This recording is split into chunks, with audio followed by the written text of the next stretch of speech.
There are lots of experiences that I recall from my childhood, but there is none that I recall as much as this category of experiences that I had growing up.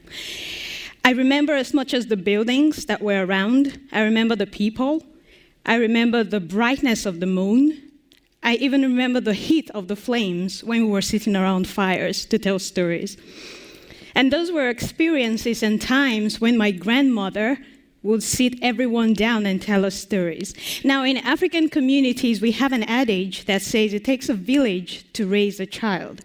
Now, what my aunts and my parents did when they wanted to train us about value systems, they told us stories. They wanted to tell us about jealousy, about stealing, about kindness. They told us a story. And recently, I was telling my husband the story. It will shock you how very clearly I remember all of these stories. So I was sharing it with him, and we laughed because they were so ridiculous. But guess what? They were successful in passing all of those points across. The morale of the story is da, da, da. And so every time we as individuals hear, once upon a time, in a land far, far away, there is this thing in you that just ignites. And I wonder why we grew up, started businesses, moved from this exciting part of life into facts, figures, and numbers. And so today, I'm going to demonstrate to you how you can use storytelling as an effective technique to generate revenue. Now, today we're going to be looking at what storytelling is. We're going to be looking at why we need to use storytelling to create stronger emotions, and the elephant in the room, how? How do I tell a story I sell a product? How do I tell a story I run a business that does services? How do I create a story around this thing that I do? And so today we're going to be looking at how to use storytelling to create trust, how to use storytelling to create effective sales and marketing materials, and most importantly, how to use storytelling to create a customer-centric process. And the truth is, if you can achieve these three, trust, effective sales and marketing materials, a process that's focused on the customer, revenue growth is inevitable. To start, I want to tell us the science of storytelling. I have been doing all of this research on storytelling and emotional connection for the past 2 years. And in the course of my research, I found out that neurological studies actually prove that storytelling affects different parts of the brain at the same time. And this triggers an emotional response to the content that facts and figures alone cannot ever replicate.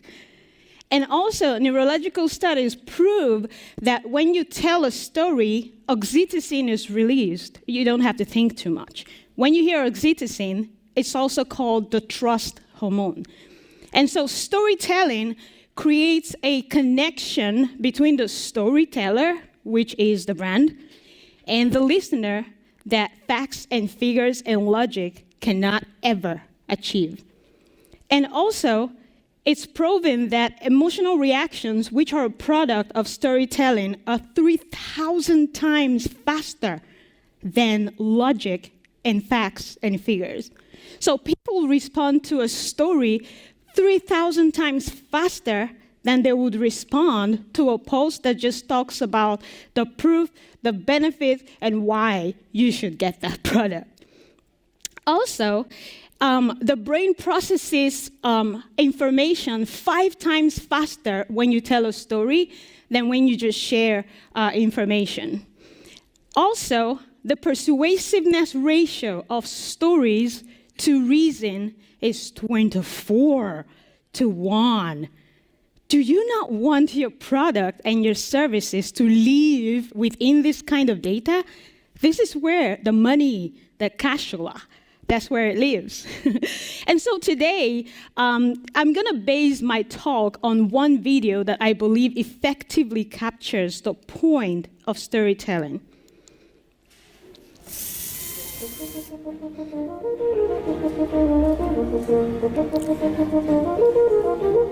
So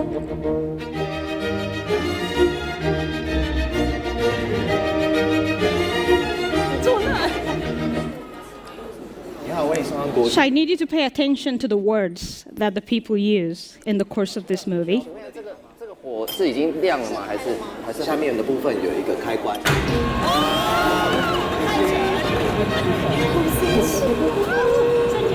我太酷了吧！是有张惠妹要上来。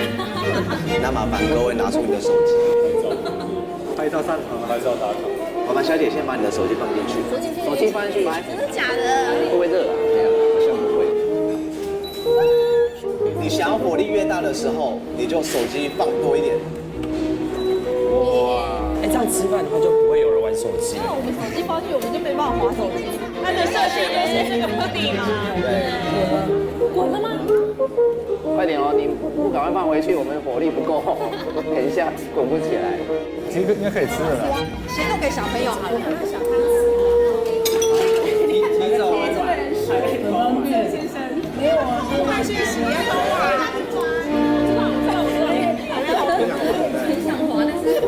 必须要讲话，因为我的手机在下面。你完蛋了，我手机响了，那我要接吗？不可以接。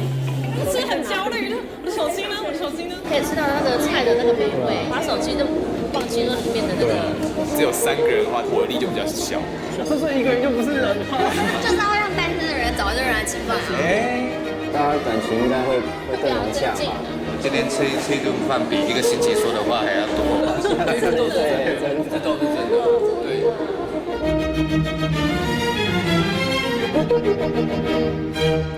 一打开大家就是是很多。Now, this was the story of a table. But not once was the focus ever really on the table. The focus was on the people. It was on the myriad of emotions that was going on and attacking everyone on that table. They started with the feeling of fear of missing their phones. You saw the picture where the lady held the phone to herself. That was emotions right there. And then they went into the feeling and the emotions of connecting family and all of the transactions and conversations that was going on that table, to the point where the people on the table would hit the hand of anyone who tried to touch their phones. And so without necessarily telling you about that table, IKEA made you realize that you need to kick out your current dining table, 1. And 2, they also made you realize the practicality of IKEA furniture. They told such an effective story that captured so many emotions in 2 minutes. And so, what is a great story? What is storytelling? Storytelling is building an emotional connection with your target audience so that they feel like you understand them. They feel like you see their needs and you actually understand what they need and how to solve it. And so, the easiest way to build an emotional connection with your target audience is by telling a story. The next point is memorability. Remember how I just told you about my childhood, and I mentioned everything I remember from every time we heard a story. I can remember each story, and I am in my 30s, right? And so, imagine telling a great story to your audience. It will never phase out of time. The last thing I would like to talk about the core, which is what most marketing people want to achieve, is call to action. We have lots of CTA buttons. We need people to click. We need people to download. But the easiest way to inspire action in a very unwilling customer is by storytelling. And the next thing I would like to say is through storytelling, you can create an emotional connection with your target audience that improves your chances of generating epic business opportunities that inevitably lead to growth of revenue. And the next thing I would like to talk about is why. Why do we need to tell a great story, in case you didn't already figure it out? The first thing is it makes your target audience more receptive to information. So think about IKEA listing out the benefits of that table. People would probably scroll through. But the minute they told the story through that video, it was easy for them to communicate not just the benefits of the table, but the advantage that everybody gets by sitting on that table to eat together. Also, it makes it easier to understand complex ideas. How would they have effectively described the fact that you're not going to be using your phone while eating without telling that story through that video, right? And so that was a complex idea, but they effectively communicating it through that video, and in the same vein, they dismantled all of the skepticism and questions people would ask if they did a general post about that table. And also, it's the quickest route to build brand loyalty. Once that trust hormone is released, people trust your brand, they're loyal to your brand. Someone was talking this morning about Eminem and when people use hate speech, his followers are gonna fight you. That's brand loyalty. At that point, they don't care if Eminem kills someone. They're just, at this point, so committed to Eminem, and that's where you want to bring your brand to, right? To the point where people just trust what you do and just commit to what you do, and you easily achieve that by telling a great story. And there is the ease of brand shareability. You know, this is the modern day we're in, the modern era, right? And there is so much viral stuff going on. You know why it's so viral? It is the inherent ability of stories to get shared. When you see a story that really, really hits a value system for you, it touches that lovely part of you, and you're like, oh my God, this is so cute. You don't know when you share it. It's on your story. It's on your Instagram page. It's on your LinkedIn, right? Or you find a post or a content that really triggers anger in you. You are dying to share your opinion about how wicked this process is. That person just told a great story. And so stories have an inherent ability to be reshared. They come with the shareability effect. So you want to tell a great story so that your brand can go viral. And stories, once again, endure through time. My grandmother did not know that today, in 2023, one day on this stage, I'm going to be talking about the stories that she told me. And so this is one thing that you can also achieve from stories, and why you need to tell great stories. How do you tell a great story? The big question. The first thing, the foundation, before I go into the process, the one thing you need to realize is that your target audience, not you, are the heroes of your story. We often make that mistake when we want to create a strategy. We think about ourselves. We try to think about the problem from our vantage point. We try to think about what we think about that problem and create a strategy that technically is for us. But we're targeting an audience that has a unique need and a unique craving. The difference is, I need food to live every day. I need ice cream right now. And if you can answer the question of your hero with regards to what they need long-term, you create a long-term client. If you can answer the question about what they're craving right now, you solve the right now immediate problem, and then you have a loyal customer for life. And so this is the primary thing you need to first achieve. Who is the hero of my story, right? It's not you. It's also not your brand. It's the person you are trying to capture. And so what are the steps? How do we create a great story? The first thing is you need to build a customer journey map.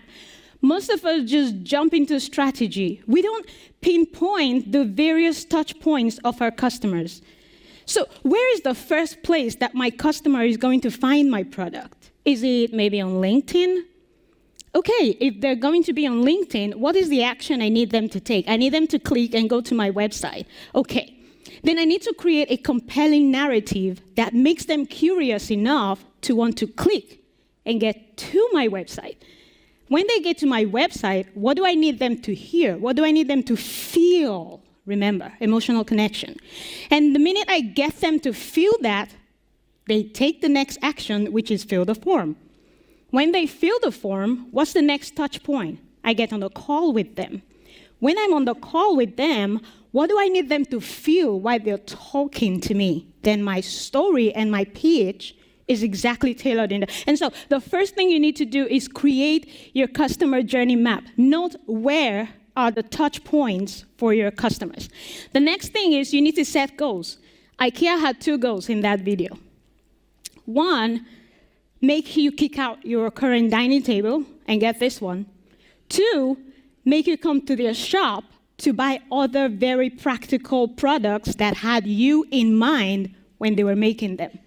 And so you have to think about the goal. What do you need them to do? Where's the final bus station of your story, right? And the next thing is you need to create relatable characters.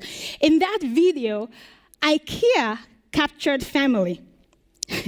They thought about husbands, they thought about wives, they thought about kids, they thought about the single people. Remember I said pay attention to the words. They said, what about the single people, right? And then they answered it right there in the video. And they talked about everybody, workers. They said, we haven't talked to each other as much as we've just done in weeks. And so you need to create relatable characters and empathic scenarios that your clients, when they watch it, they just see themselves in that story.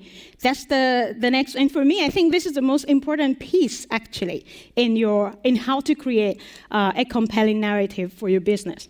Now, you need to create a conclusion or not. The one conclusion in that IKEA video is kick out your dining table and buy this one. The not conclusion is come to our shop and explore the other things that we have in the shop. And in how, I just want to talk about something that I have discovered in the course of my research with regards to storytelling and branding. This is the typical buying process, but I've never followed this process to actually buy. And the truth is, this is the process that most brands follow to create a brand strategy. I've never bought anything through this process. But this is what I see as a more realistic buying process. You don't have control over group bias because people will buy an iPhone because everybody buys an iPhone because it's prestigious, right? You don't have control over inherited loyalty. Because your parents use a certain brand, you tend to use it just because you grew up using that brand. You don't have much control over that. You don't have much control about emotional attachment. I just love the color blue, and so everything in my house is blue. You don't have much control over impulse buy-in. People who just go into a shop, that's a flower vase that looks like an elephant. I don't have one. Buy it. You don't have much control over that, right? You don't also have much control, but the one thing that you do have control over is the visual and the sensual appeal of your content. That's how to tell a great story. So if you're not going to put up a video like IKEA did, you can put up visuals. Chick-fil-A has such great visual representations that when you see their post, you just feel like eating chicken. And this guy literally told you he is a sound engineer without telling you he's a sound engineer. And we prepared this email because we were organizing to meet up with people who were thought leaders in their organization so we can pitch our business to them. We didn't tell them that's what we wanted to do. Nobody's going to show up for the event. We told a story. We said this dinner is going to happen in San Antonio's most prestigious restaurant. We're having a celebrity chef. We're giving the first 50 people a gift bag. We told them great and amazing things, and they all showed up to hear our pitch. This is one other way to tell a story. What now? I'm not saying there is no importance in facts, figures, and logic. I'm just saying that instead of building your business strategy solely reliant on facts, figures, and logic, you need to start telling a story because your target audience are primarily first people before they are decision makers.